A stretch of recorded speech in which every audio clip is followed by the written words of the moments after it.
jelas besok MKD akan kembali bersidang. Apa yang Anda harapkan dari sidang besok?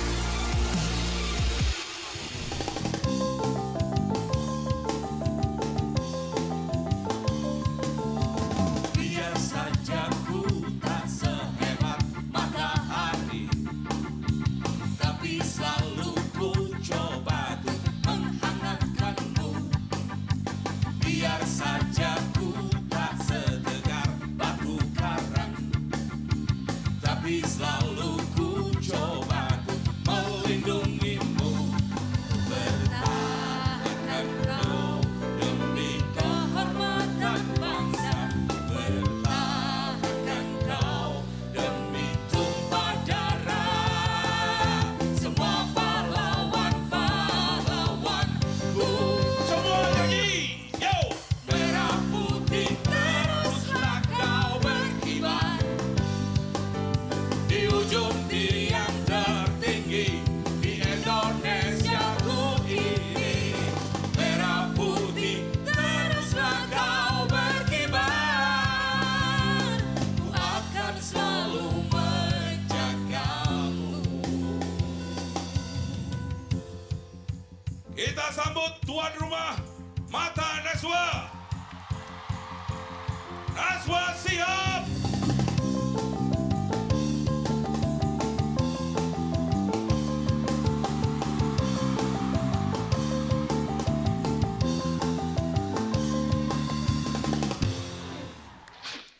Selamat datang di Mata Najwa, saya Najwa Shihab, tuan rumah Mata Najwa.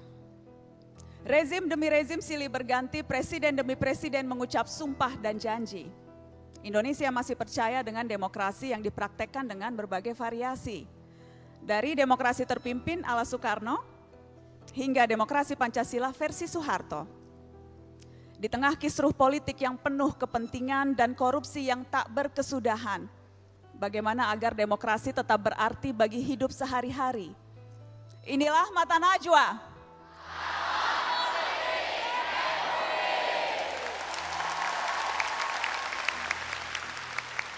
Mata Najwa on stage hadir spesial langsung dari Universitas Airlangga Surabaya.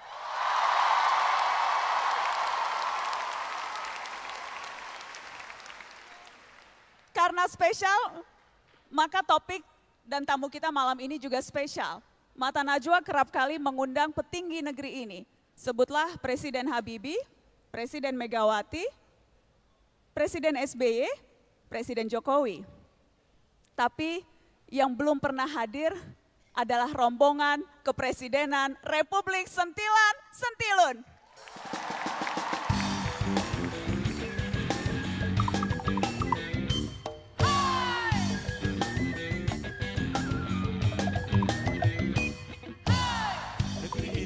Lucu, banyak janji juga omong melulu. Rakyat pusing pada datang mengadu, nasib sial malah terkena tipu. Yang di atas makin gak mau tahu, yang di atas makin gak mau tahu. Ini Republik Sentilan Sentilun, jangan marah atau bertambah manyun. Ini Republik Sentilan Sentilun, walau mari tetap tersenyum.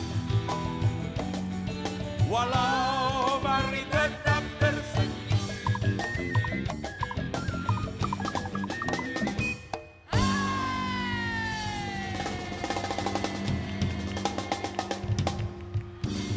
Sentilun, iya, kita ini sudah sampai di mana ini?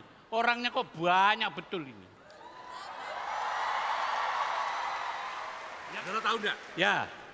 Tahun 2050 nanti. 2050? Iya. Ya. Di antara mereka ini akan ada yang jadi Presiden Republik Indonesia. Tunggu dulu. Ngomong-ngomong Surabaya. Apa benar ya? Katanya Surabaya itu banyak istimewanya. Ada menteri kita. Benar nggak? Mari, Doro, ke sana kita, Doro. Turun, Doro.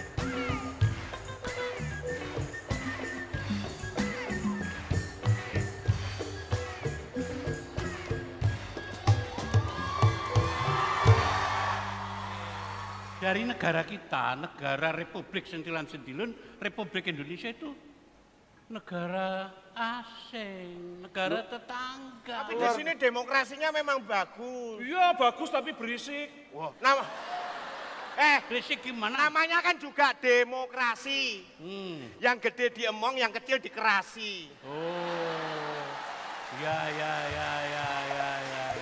ya. Namanya juga berisik. Apa itu? Apa? Kalau diberi baru asik. Oh, ya.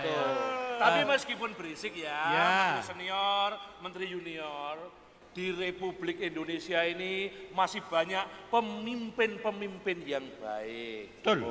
Doro, para menteri pengen lihat seperti apa keberisikan Republik Indonesia? Kita saksikan.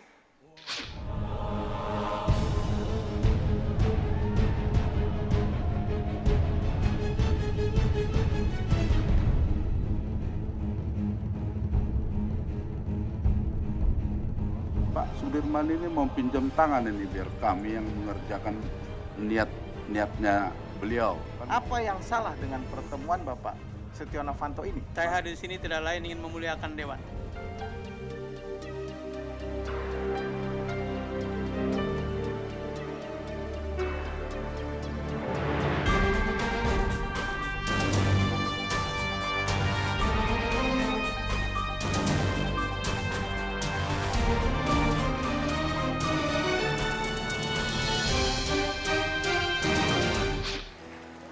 Politik Republik dan Mata Najwa kedatangan rombongan kepresidenan Republik Sentilan-Sentilun. Sekali lagi kita panggil Doro Sentilan. Boleh silakan bergabung, kita kasih tepuk tangan. Selamat malam Pak Presiden. Selamat malam. Selamat malam. Cak, selamat malam Pak Menteri. Silakan. Loh. Cak. Ini tanda-tanda ada yang mau mengambil hak orang lain. Oh enggak, saya bukan mengambil hak orang lain. Saya hanya memanfaatkan kesempatan. Oh, iya. Malam ini Mata Najwa, tamunya Republik Sentilan-Sentilun. Oh. Silakan duduk. Ya, terima kasih. Silakan duduk. Datang khusus untuk studi banding ke sini. Khusus. Ya, Kenapa memilih Republik kami untuk studi banding? Ini bicara masalah demokrasi, memang kita sepakat kemarin setelah 4 tahun rapat akhirnya menentukan akan mengunjungi sini ya. Iya. Kita Pertimbangan. dengan banyak pertimbangan, terutama melihat demokrasi yang luar biasa di Indonesia. Kalau saya lihat kemarin banyak rebutan kursi, ya nggak heran. Karena ini dalam proses, ini apa acara Mata Najwa ini aja, rebutan kursi yang nggak kebagian sampai duduk semua. Ya. Ini antusiasnya luar biasa. Jadi makanya menarik. Menarik sekali. Oke. Dinamikanya itu luar biasa. Dan yang diharapkan dipelajari. Ya, yang penting itu ya, di Indonesia itu memang paling pandai mengatasi masalah. Saking pandainya dan saking sopan dan terhormatnya, sampai nggak jelas. Ya. Sampai masalah yang sesungguhnya tidak pernah terlihat sebagai masalah. Seperti waktu sidang Mahkamah Kehormatan Dagelan itu. Kehormatan Dewan, Kehormatan Dewan. MKD. Ada masalah dipersidangkan secara terbuka tapi tertutup sampai masalahnya tidak tahu selesai apa tidak ya. Jadi itu yang menarik.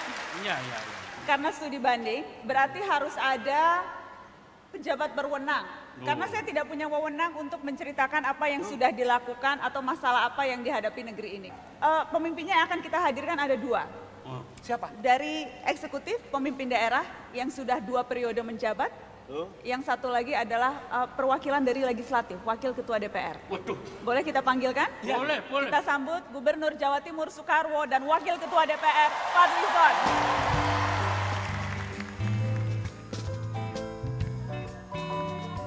Selamat malam Pak De. Apa kabar? Selamat. Aduh. Bang Fadli apa kabar? Terima kasih sudah hadir. Waduh. Terima kasih sudah hadir. Pak Dekarwo, terima kasih Bang Fadli sudah hadir di Mata Najwa. Ini saya membawa rombongan, ada rombongan kepresidenan sentilan-sentilun yang hendak studi banding karena terkagum-kagum pada situasi demokrasi negeri ini, Pak De. Tapi begini, saya minta maaf ya, Menteri Senior dan Menteri Junior, karena ini, ya,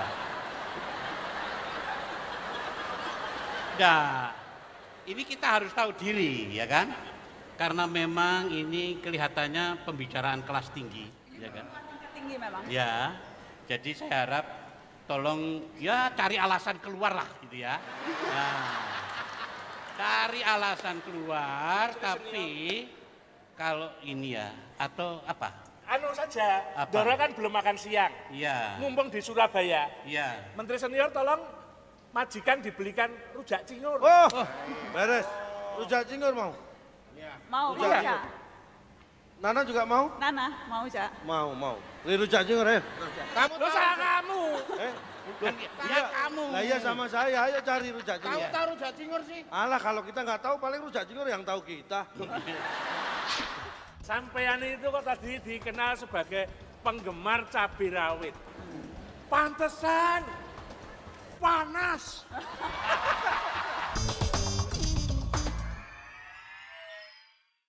Pak Dekarwo, Bang Fadlizon, kita ada di kampus dan saya tahu Pak Dekarwo lulusan UNAIR, Iya.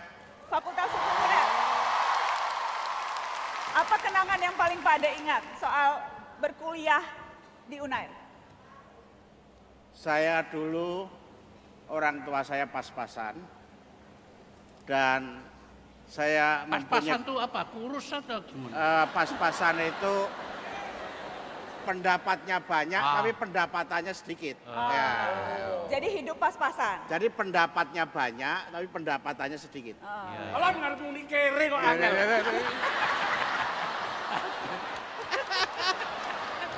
Ya. Ya. Tetapi ada keberanian yang luar biasa, berani pacaran. Wes. Ada Bude, hati-hati loh. Iya, Pacarannya sama Bude apa yang sebelumnya? dengan Bude karena saya tidak punya uang nonton bioskop, saya ajak ke perpustakaan.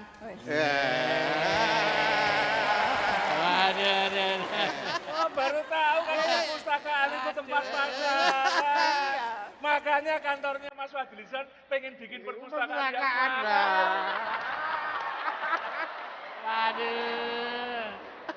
Gitu ya?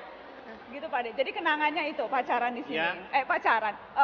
Perpustakaan. Perpustakaan. Oke. Sehingga kemudian karena sering ke perpustakaan, saya sendiri dapat beasiswa pada waktu itu dan mantan pacar saya juga dapat beasiswa. Lah, ada manfaatnya. Oke, ada yang unik-unik juga dari Pak Dekarwo. Kita ingin putarkan supaya Ya, saya pengen tahu. Presiden negeri Sentilan-Sentilun juga tahu apa yang unik dari pemimpin negeri ini. Kita lihat yang berikut ini.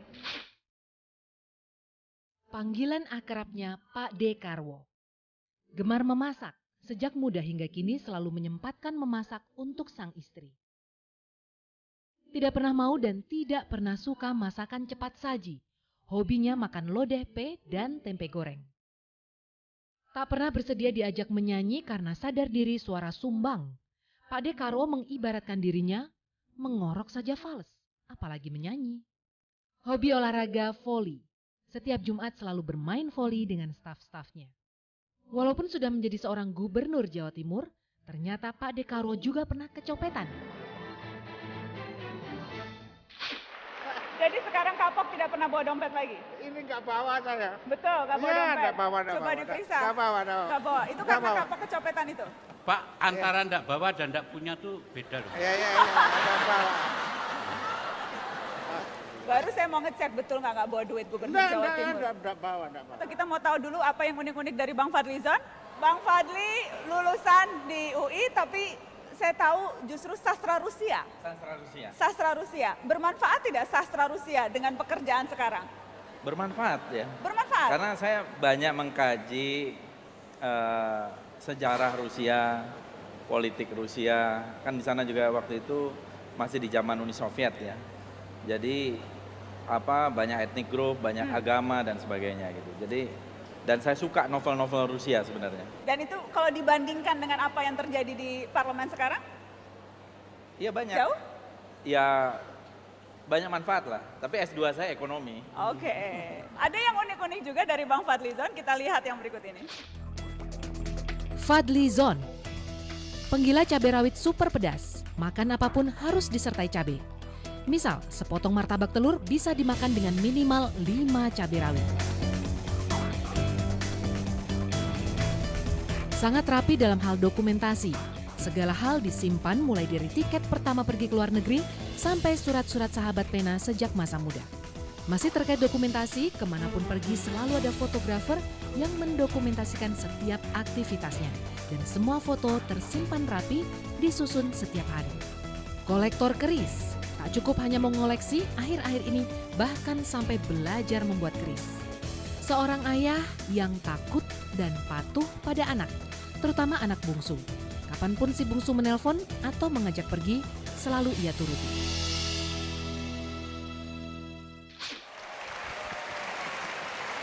Sampean itu kok tadi dikenal sebagai penggemar cabai rawit. Pantesan panas.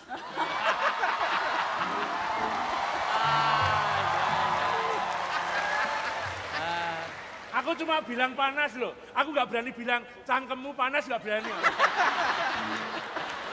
Tapi memang itulah uniknya DPR kita. Gitu ya? Itulah uniknya DPR di Republik Indonesia. Jadi pejabat tingginya, DPR-nya memang tidak takut-takut bicara, malah justru terlalu suka-suka bablas. Ya nggak Bang Fadli? Ya tugas kita kan memang bicara, parle. Parle itu bicara. Menyuarakan siapa? Ya menyuarakan rakyat. Kalau ada yang salah, ya kan? Misalnya kalau harga BBM naik, masa kita harus ikut pemerintah BBM naik?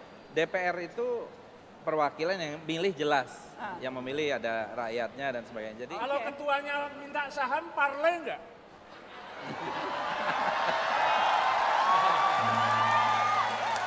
Nah,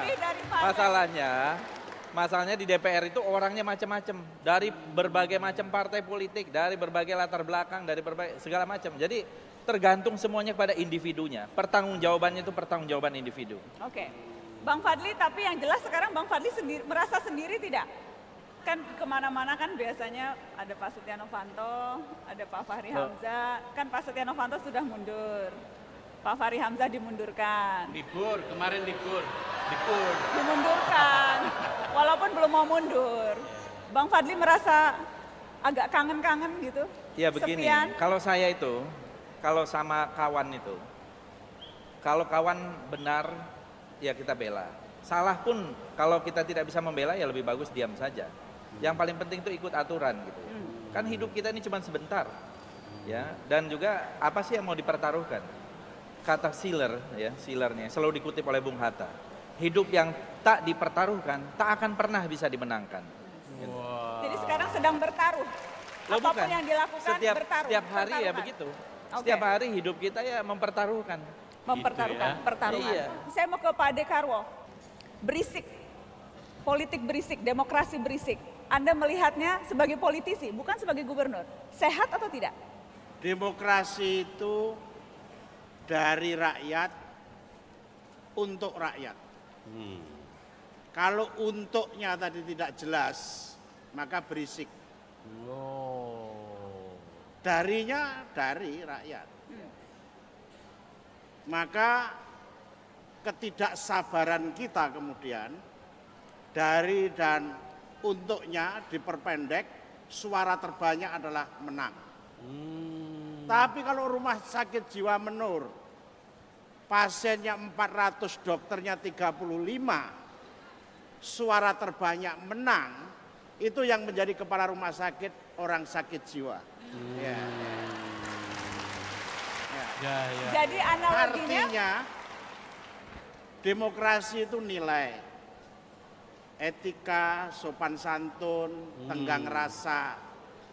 Ribut itu bukan etika, sopan santun dan tenggang rasa. dan kalau dilihat apa yang terjadi di Republik Anda, Kira-kira menteri-menteri kita itu kualitasnya gimana? Menteri senior di tempat kami itu Mbak, udah bawaannya itu ngaco melulu. Prestasinya itu nol.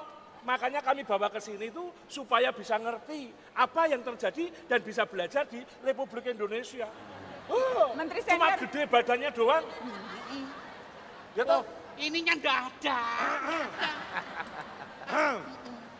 Itu kalau sakit batuk ya minum air itu ya batuk. Mohon maaf. Ya. Beraninya ngomongin kita di depan kita. Loh harus di depan. Di belakang kita. Nah, ini tadi di depan kita. Tapi logikanya bagus ya. Doro. Ya. Aduh. Kenapa? Yang jual rujak cingur buka. Lah iya bener. Lah mana?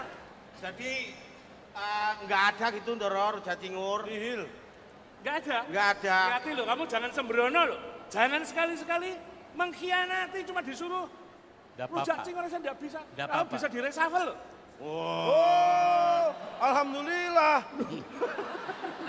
Nah sekarang gini. Oke. Kamu tahu Tapi dong. tidak apa-apa biar bergabung saja. Kamu tahu pangkat kamu ini menteri. Oh iya nih. Tolong salah satu menteri cari bangku sendirilah. Menteri senior silahkan duduk. Ndoro. Ya. Ndoro. Ya. Kebetulan ini ada satu kursi lowong kemarin habis dipecat satu sisa.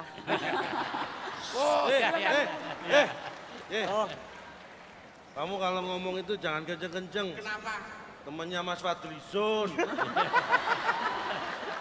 Saya tahu Anda kemudian juga mengkritik statement itu Bang Fadli ketika Pak Jokowi bilang untuk apa bikin banyak undang-undang kalau mutunya tidak bagus. Karena membuat undang-undang itu tidak hanya DPR tapi juga pemerintah.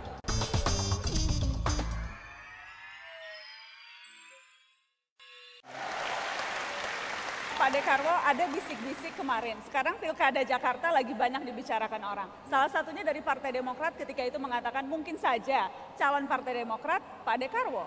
Saya, teman saya, ini semuanya lama. Saya enggak kerasan di Jakarta, saya kerasan di Jawa Timur. Ini teman saya semua. Ini teman-teman saya semua. Jadi itu hanya bluffing Partai Demokrat saja? Bluffingnya saja, karena kader terbaiknya di Jawa Timur, jadi kadernya mau dibawa ke Jakarta. Pak Dekarwonya tidak mau. Saya kontrak 5 tahun, minum kopi sama-sama dengan presiden-presiden PEM itu. Tapi ada juga omongan dari partner Pak Dekarwo, Gus Ipul, tentang Pak Dekarwo, kita lihat yang berikut ini. Pak D itu seperti apa ya? Orangnya pinter, ya pasti itu. Beliau kuliah sampai dapat doktornya aja double-double. Kemudian juga seorang birokrat yang baik. Oh iya, saya lupa. Ini nanti ada titipan yang harus saya sampaikan ke Pak D, untuk itu saya mau ambil dulu ini.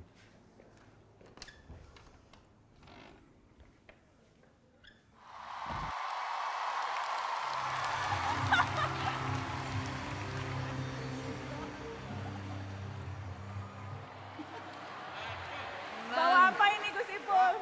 Bawa apa? Ini kesukaan Pak D, lodeh P sama TV goreng. Benar, coba dicek dulu. Yang buat siapa? Ini jadi mengantarkan khusus? Iya, pesanan tadi kita antarkan di sini dan ini sudah 3 jam yang lalu. Gus Ipul, terima kasih sudah mengantarkan langsung pesanan untuk Pak Dekarwo. Mohon maaf Gus Ipul mohon maaf. Tadi kan sempat berpelukan dengan Pak D. Mohon maaf kayaknya kumisnya ketuker. Kumis artinya apa? Orang yang berkumis itu orang yang senang menyapa orang lain. Namanya, iya betul. Namanya kumisraan. Kumisraan. Tapi juga kadang-kadang memprihatinkan. Kemiskinan. Orang yang berkumis itu bisa mengurangi kemiskinan. Kita kasih tepuk tangan pasangan berkumis, Gus Ipul dan Pak Dekarwo. Silakan Gus Ipul untuk duduk. Kejutan, membawakan makanan khusus. Sumber konflik, sumber ribut, tapi salah satunya yang tadi tidak mau yang belum kita bahas, sumber konflik nomor 1 itu rasanya legislatif, karena begitu banyak orang, begitu banyak kepentingan. Fraksinya memang hanya 10, tapi dalam satu fraksi bisa berjuta suara. Kita lihat bagaimana berisiknya DPR kita dalam tayangan berikut.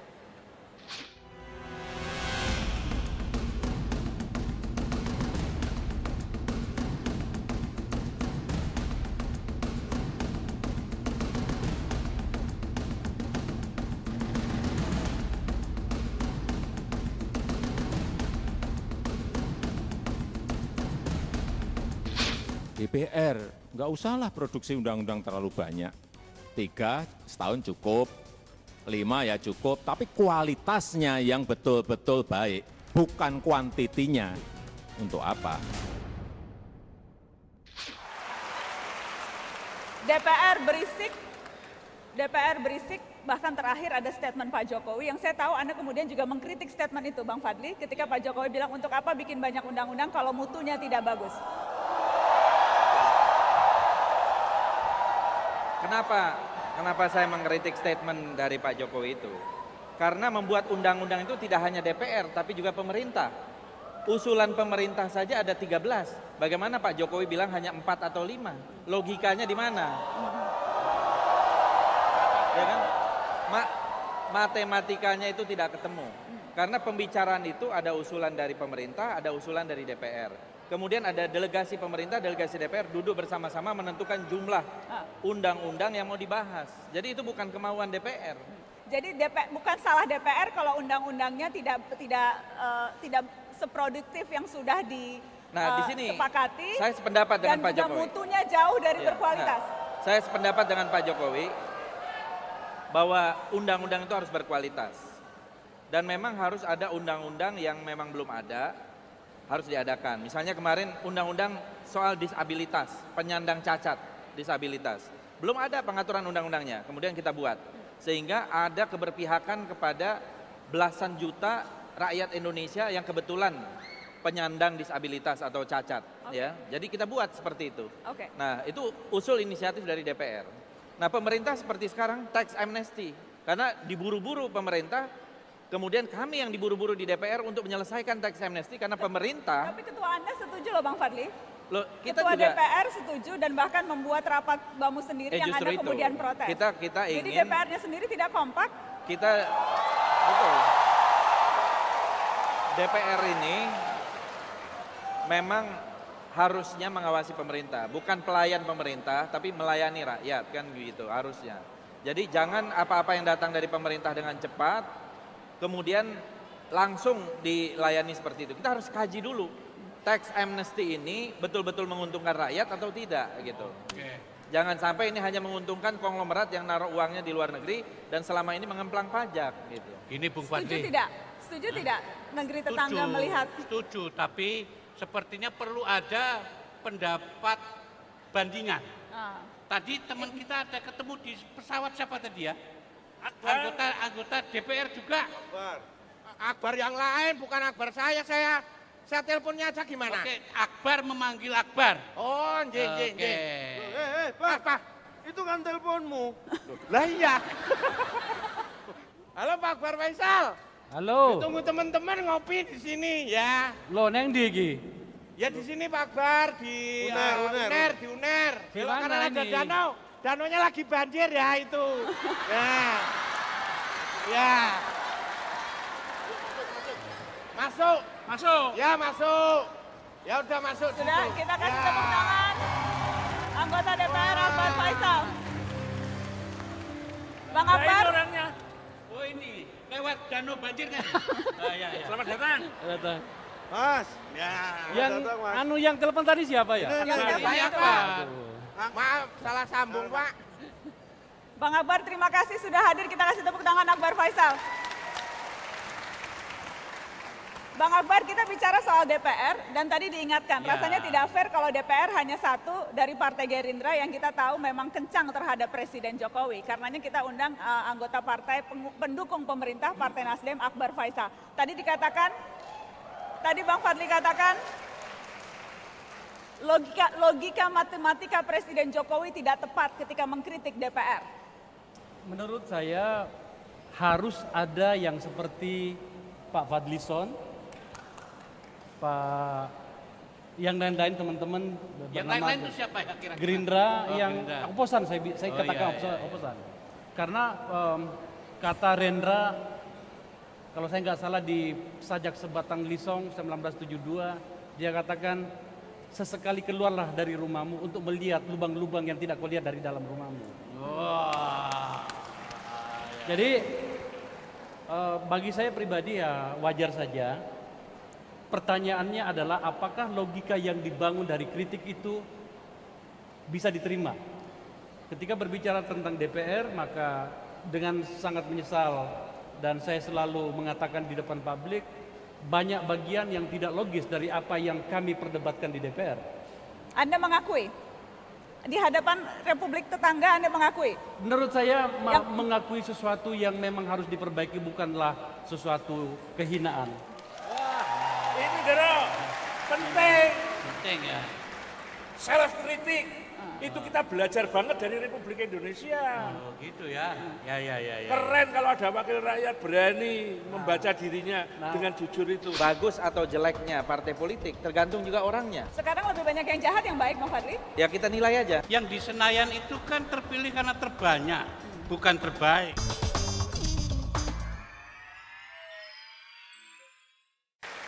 Kalau memang parle semuanya bebas, berisik adalah bagian dari demokrasi. Saya ingin Bang Fadlizon di Unair memberikan kritik paling pedas terhadap Presiden Jokowi yang nanti akan dibela oleh Akbar Faisal. Apa kritikan paling pedas dari Fadlizon? Belajar berdemokrasi, biasa menerima perbedaan, biasa menerima kritikan. Ini ada juru tengahnya nanti, Pak Dekarwo juru tengah. Tapi saya ingin, apa yang paling Anda kritik dari Presiden Jokowi? Kita percaya kan bahwa yang namanya janji politik itu harus dipenuhi. Kalau kita percaya janji politik itu harus dipenuhi, saya sudah membaca ada kurang lebih 100 janji Pak Jokowi. Misalnya contoh, mau membangun 50.000 puskesmas dalam 5 tahun. Sampai hari ini saya belum melihat satu puskesmas pun. Ini sudah hampir 2 tahun. Ini ada di dalam janji politik. Akan membeli Indosat. Kapan membeli Indosat?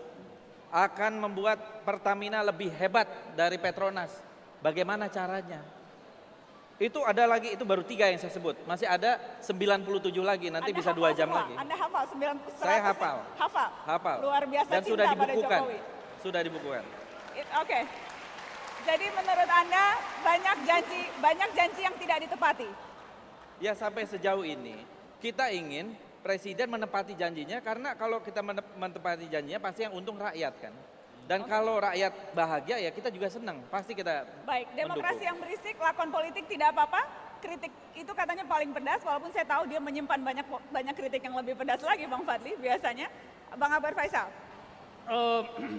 Pada saat Pak Jokowi dilantik, dana atau APBN yang tersisa yang bisa dia pakai hanya sekitar 59 atau 58 triliun.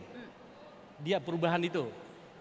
Kemudian kami harus menunggu untuk merancang bagaimana kemudian program yang sudah kita janjikan, termasuk yang disampaikan oleh Pak Fadlizon tadi itu, mengikuti struktur keuangan kita. Saya tentu saja masih ingat apa yang dikatakan oleh Pak Fadlizon. Cuman kan saya bukan orang yang suka menyalahkan di pemerintahan yang lalu. Bagaimana sebuah jalan tol yang hanya 1,6 km tidak bisa diselesaikan, dan ketika Pak Jokowi menyelesaikannya dianggap pencitraan. Memang serba salah. Nah, Bang Akbar, Anda bilang pemerintahan yang lalu itu ketua umum partainya Pak Dekarwo loh. Saya Pak tidak Susilo mau mengatakan Bambang itu. Yudhoyono. Saya menghormati. Jadi Anda mengatakan presiden dulu itu tidak bekerja maksimal, ketua umumnya Pak Dekarwo? Monggo, silahkan. Tapi saya tidak ingin menyalahkan.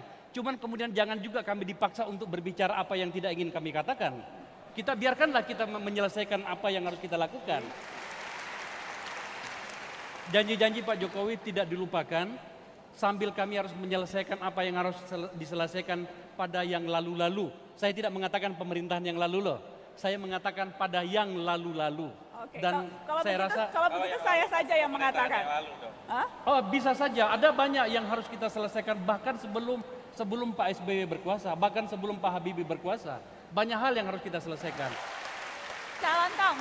Menteri Senior. Menteri senior, di negeri Anda ada tidak yang model Fadlizon, Bang Fadlizon, ada tidak yang model Bang Akbar Faisal, ada tidak yang model Pak Dekarwo?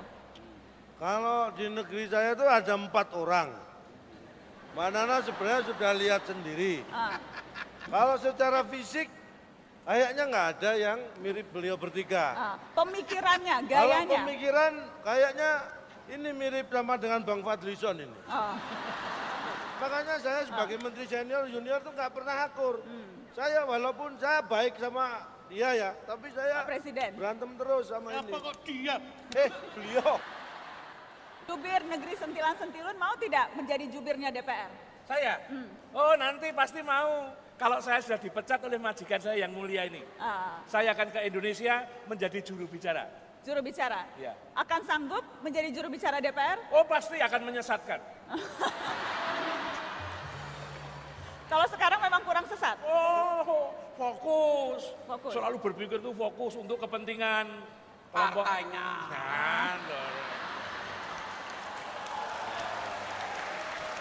Gini, gimana? Saya ingin kebetulan kita lagi berada di depan Civitas Akademika di Surabaya ini ya, dari UNER gitu ya. Saya ingin mengatakan begini, sering kritikan datang kepada kami, Pak Fadlizon, saya dan teman-teman yang lain. Ya maafkan kami kalau masih ada yang belum bisa kami lakukan. Tetapi begini, Anda juga terutama mahasiswa yang hebat-hebat yang ada di sini, persiapkan diri Anda juga untuk masuk ke parlemen. Jangan kemudian hanya bisa mengkritik, turun ke jalan, menghalangi sistem lalu lintas kita, tetapi kemudian tak mau ikut bekerja atau bersama dengan kami memperbaiki kualitas partai politik kita. Harus masuk. Harus masuk partai politik? Saya sependapat ya dengan Saudara Akbar.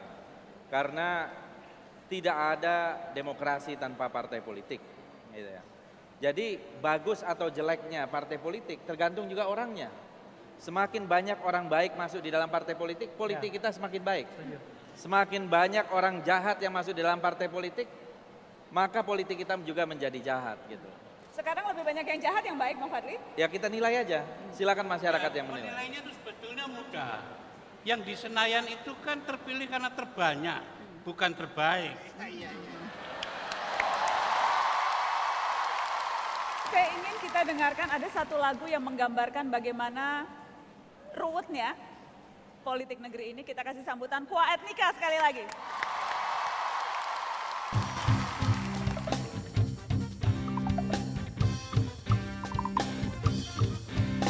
Oh ibu dan ayah selamat pagi, ku pergi mencopet jangan disesali. Selamat mencopet nak penuh semangat, rajinlah selalu tentu kau dapat. Hormati korbanmu, sayangi teman, itulah tandanya kau copet budiman.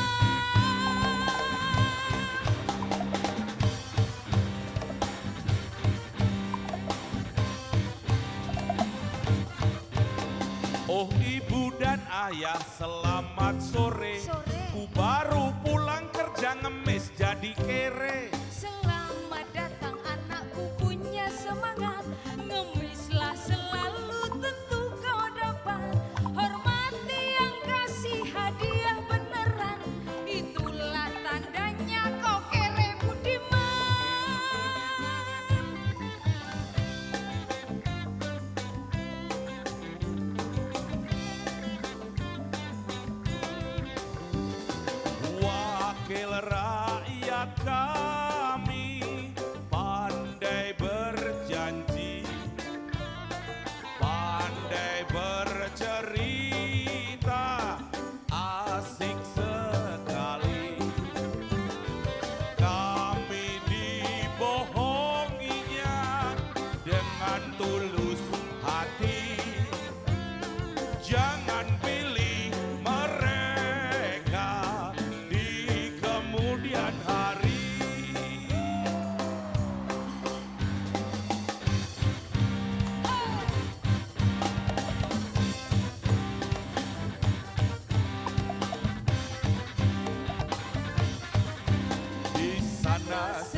penting aku dapat uang.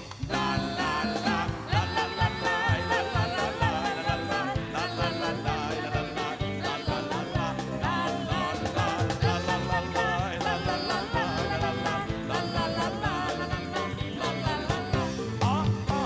Aku anak Indonesia. Kenapa?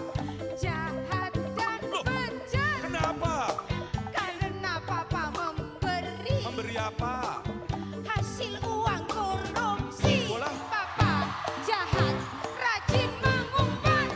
Setiap hari mencuri bersama. Di pucuk bibirnya peluit, motor kutilang semua. Dapat kompromi, terima suap lagi. Trilili, mengangguk-angguk, cari upeti. Yang penting rajin berpatroli. Yang penting rajin berpatroli.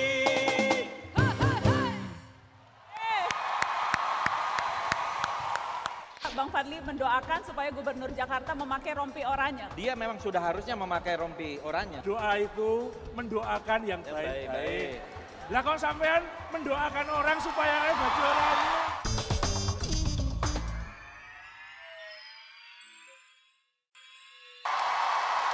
Yang jelas kita di kampus tadi dikatakan tidak boleh apatis dengan politik, bahkan tadi mengajak orang masuk politik, tetapi apakah bagaimana cara meyakinkan Pak De, bagaimana cara meyakinkan anak-anak muda untuk mau berprofesi sebagai politisi atau paling tidak bukan politisi tapi tidak apatis terhadap apa yang terjadi di negeri ini yang sedemikian berisik dan ruwet? Pertama sebetulnya saya ingin menyumbangkan solusi terhadap janji tadi. Jadi kita harus jujur, janji itu tidak bisa dipenuhi karena ada perubahan di luar kita. Itu harus disampaikan kepada masyarakat. Jarang ada pemimpin yang mau jujur bilang belum memenuhi janji. Itulah yang kemudian setiap saat rakyatnya dilibatkan keputusan. Jangan rakyat kemudian dibiarkan. Salah satu contoh di Jawa Timur, contoh kecil yang tidak sempurna, saya dengan Pak Wagub Gosipul membuat kontrak dengan demonstran. Kalau ada demonstrasi harus ditemui gubernur atau wakilnya. Siapa yang nemuin? Iya. Nemuin demonstran? Loh iya, kalau tidak saya Gosipul gantian. Dari manapun, dari siapapun, Dari kapanpun, manapun, harus dua itu. Janji itu dipenuhi dan kita naik di panggung, kita ajak bicara dan kemudian karena prinsip demokrasi adalah dia adalah entitas sosial yang harus diterima dan kemudian harus dikembalikan memecahkan permasalahan. Gimana Bang Fadli? Kalau Pak Dekarwo ini jadi gubernur Jakarta, pasti tidak ada penggusuran. Kok ini Bang Fadli menyindir yang terjadi di Jakarta? Iya, soalnya gubernur Jakarta sekarang ini bukan menggusur kemiskinan, tapi menggusur rakyat miskin gitu. Didukung oleh Nasdem? Kalau Bang Fadli, Fadli sepertinya dengan gubernur Jakarta tuh ada dendam yang tak tuntas.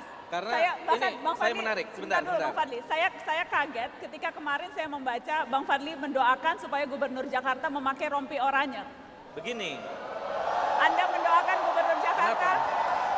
Karena gubernur Jakarta mengatakan, saya berharap BPK berumur panjang, ada salah seorang BPK, supaya melihat saya jadi presiden. Itu menurut saya arogan, angkuh ya.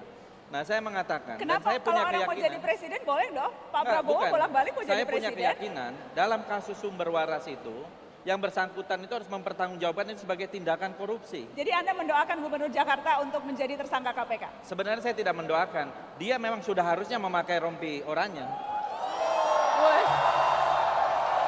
Mas Rizal, saya cuma mau tanya saja ya, saya kan orang yang beragama. Ya. Katanya orang berdoa itu mendoakan yang baik-baik.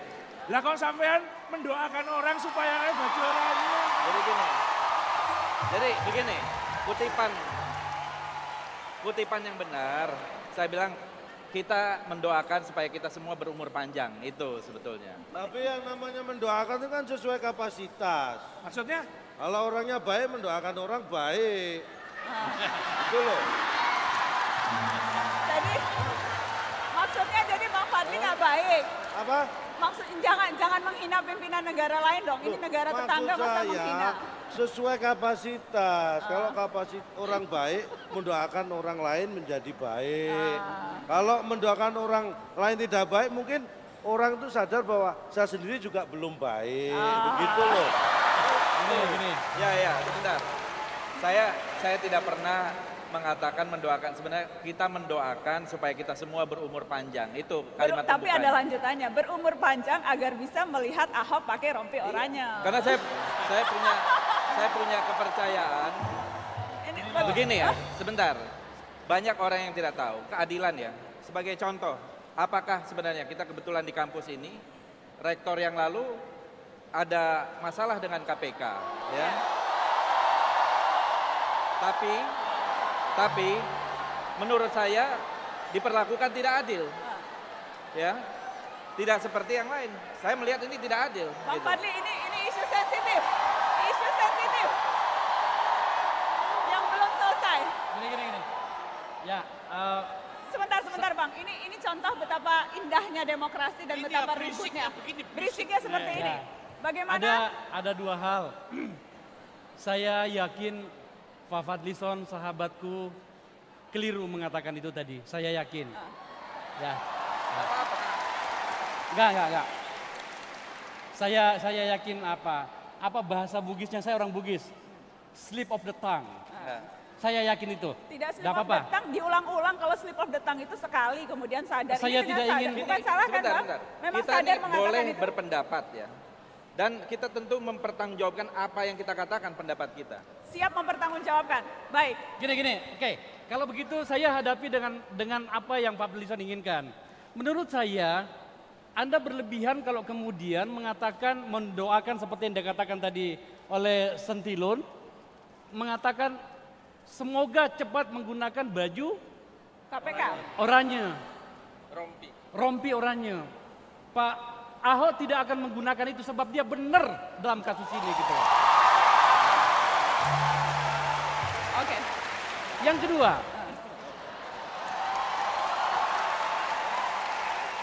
kedua adalah saya rasa ini memang cerita panjang, tapi lagi-lagi saya tidak ingin terlalu larut dalam kemarahan Pak Fadlison terhadap Ahok yang agak panjang ya. Saya ingin mengatakan begini sebenarnya. Yang dibutuhkan partai politik kita dan politik kita hari ini, karena kita membahas tentang demokrasi, adalah demokrasi yang logik. Yang dibutuhkan adalah partai politik yang cara pandangnya logis. Gerindra tidak logis maksudnya? Tidak, saya tidak mengatakan begitu. Itu alasannya saya sedang menyelamatkan kawan saya. Enggak, sebentar. Saya tidak. Baik. Gini. Yang paling penting. Saya selesaikan dulu. Oke, silakan. Kenapa sampai kemudian, ini kan ada tadi istilah deparpolisasi segala macam terhadap Ahok, dukungan terhadap dari Nasdem kepada Ahok. Partai politik kok mendukung independen? Bukan deparpolisasi. Saya kebetulan ikut membahas dan melahirkan undang-undang parpol itu. Partai politik mengaku yang namanya independen, makanya ada dalam undang-undang satu. Yang kedua adalah kami menyadari bahwa kepercayaan publik hari ini kepada partai politik sudah berada pada titik nadir.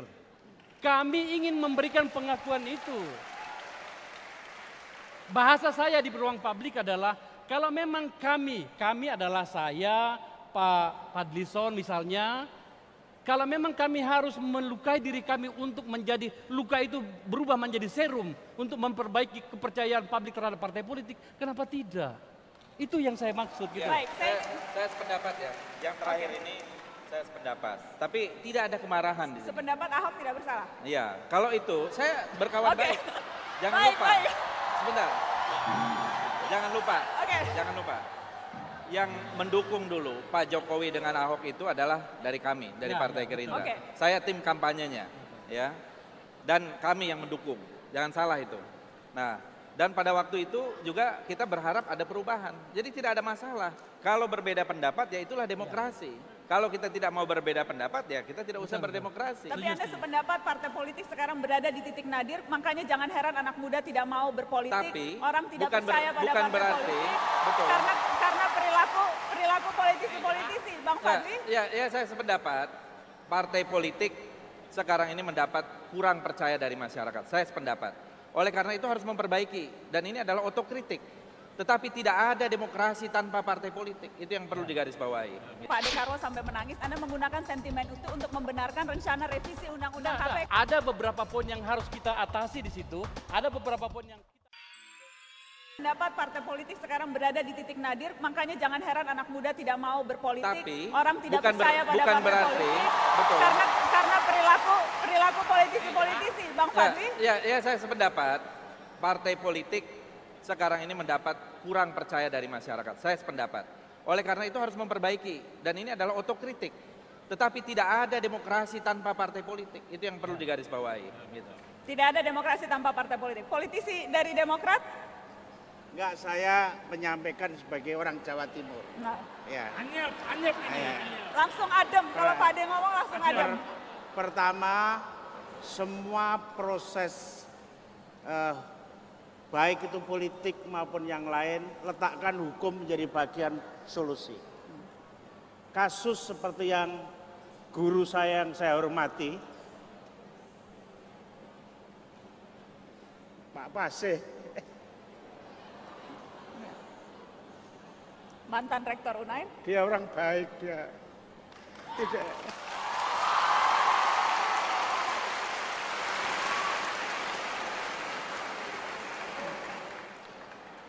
Beliau tidak ada niat untuk itu, tidak ada. Pidana itu harus ada niat, beliau tidak ada niat sama sekali. Saya tahu sama sekali.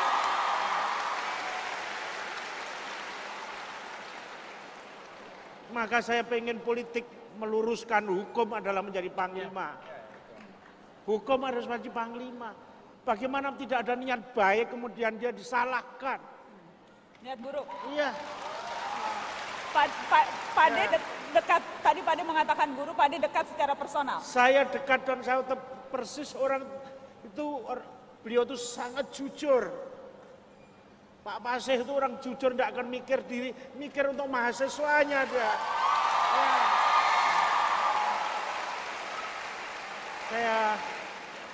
Saya mohon maaf, partai-partai politik seperti ini harus dibela, jangan membela yang nggak jelas. Betul.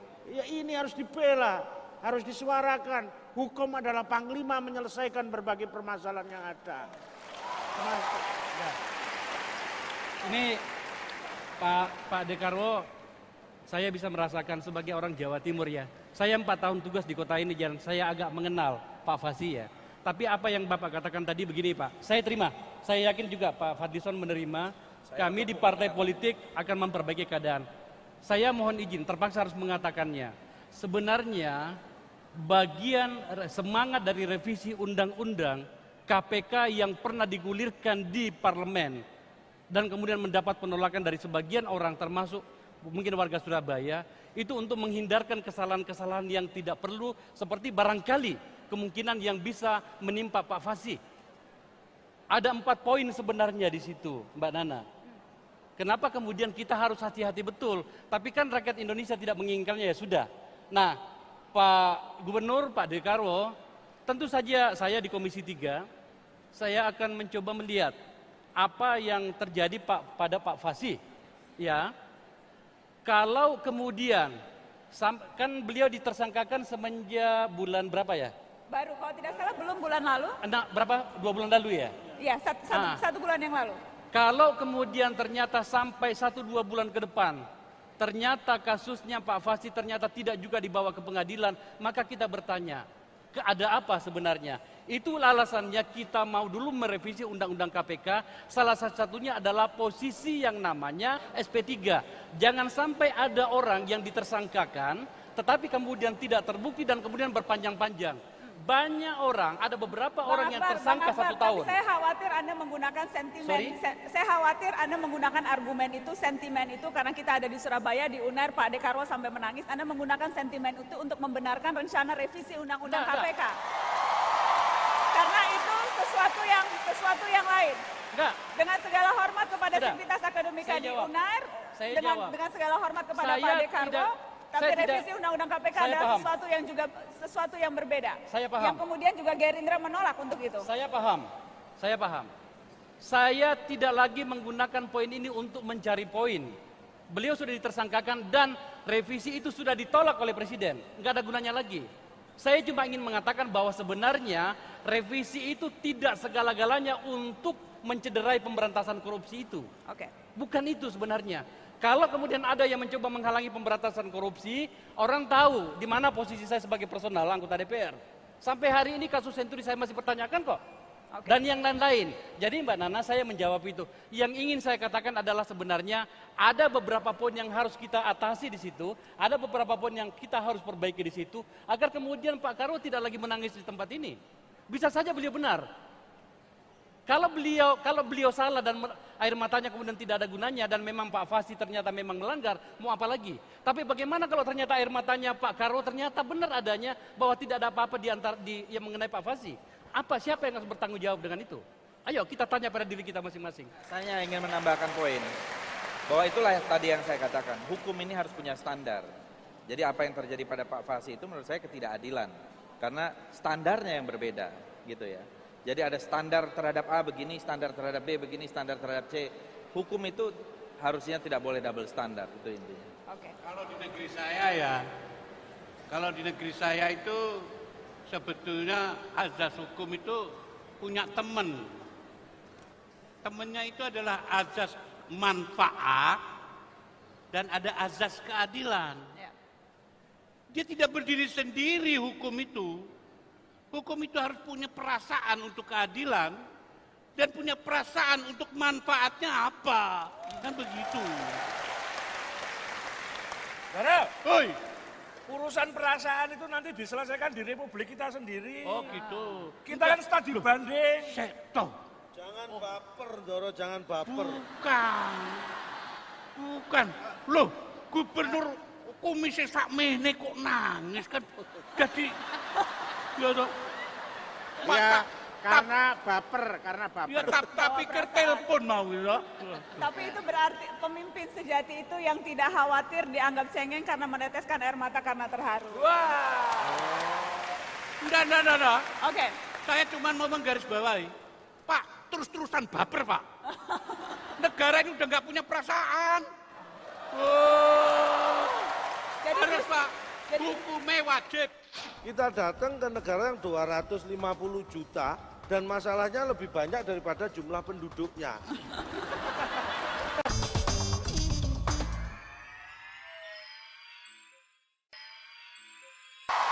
Menteri senior, Menteri junior, Jubir, apa yang para petinggi negeri Republik Sentilan Sentilun dapatkan dari studi banding ke mata Najwa? Kesimpulannya sebenarnya saya itu sederhana. Apa? Kita ini jelas-jelas salah studi banding ke Indonesia. Kenapa? Penduduk kita cuma 4. Kita nggak punya masalah, kita datang ke negara yang 250 juta dan masalahnya lebih banyak daripada jumlah penduduknya. Ya toh?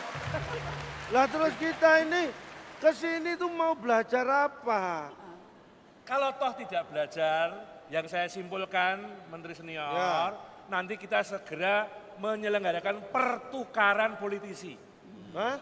Pertukaran, maksudnya supaya politisi di negeri kita hobinya juga tukaran. Tapi apakah setelah bertemu ada yang tertarik untuk dipinang ke negeri Republik Sentilan Sentilun calon kira-kira? Kalau saya usul, ya, Mas Fadlizon mau nggak ikut ke Republik Sentilan Sentilun? Ya?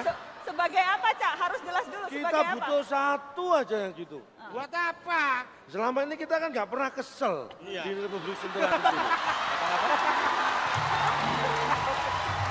Jadi untuk kita itu bahagia terus di Republik Sentilan Sentilun. Negara kita itu nggak pernah punya musuh.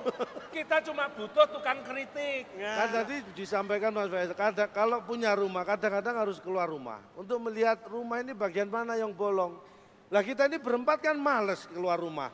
Nah, kalau ada Bang Fadlizon kan, Bang Fadlizon yang melihat lubangnya di mana. Jadi kami kita membutuhkan kritik, karena kami membutuhkan kritik. Nah, itu tak? Ya. Membutuhkan. Ya, Dan gitulah. yang pas memberikan kritik, Wakil Ketua DPR Republik Indonesia, Fadlizon.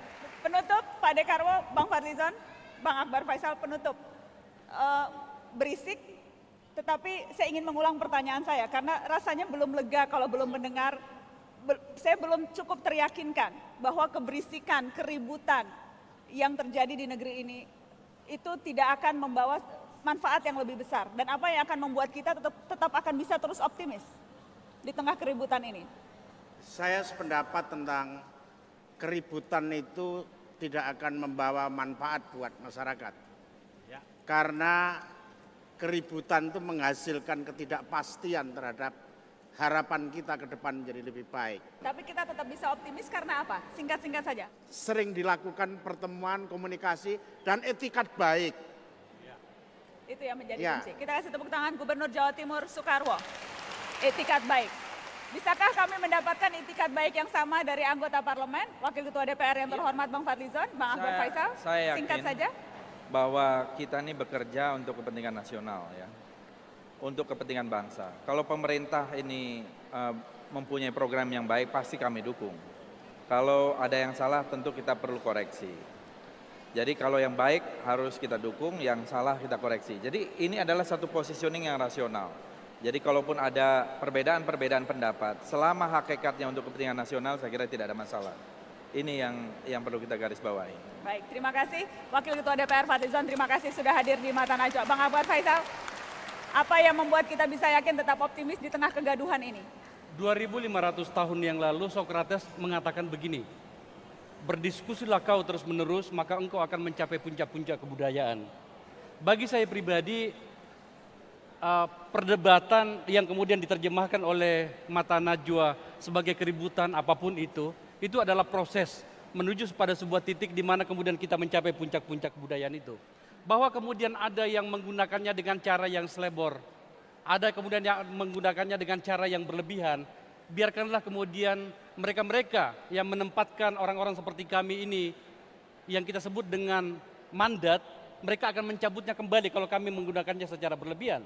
Tetapi yang ingin saya katakan adalah, ini adalah proses yang harus kita lalui. Biarkanlah kemudian bangsa ini matang dengan perdebatan-perdebatan yang terukur. Persoalan memang ketika kemudian orang yang berdebat itu tidak pernah tahu kata yang namanya etik dan kata cukup. Akbar Faisal dari anggota DPR fraksi Partai Nasdem, terima kasih.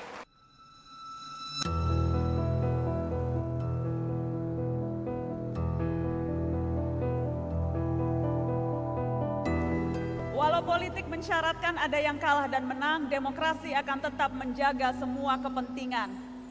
Demokrasi bisa terlihat lamban dan mencengkelkan ketika politik penuh keributan dan pertengkaran. Saat kebebasan dipakai untuk mengeruk keuntungan, saat kemerdekaan tak lekas menjelma kesejahteraan.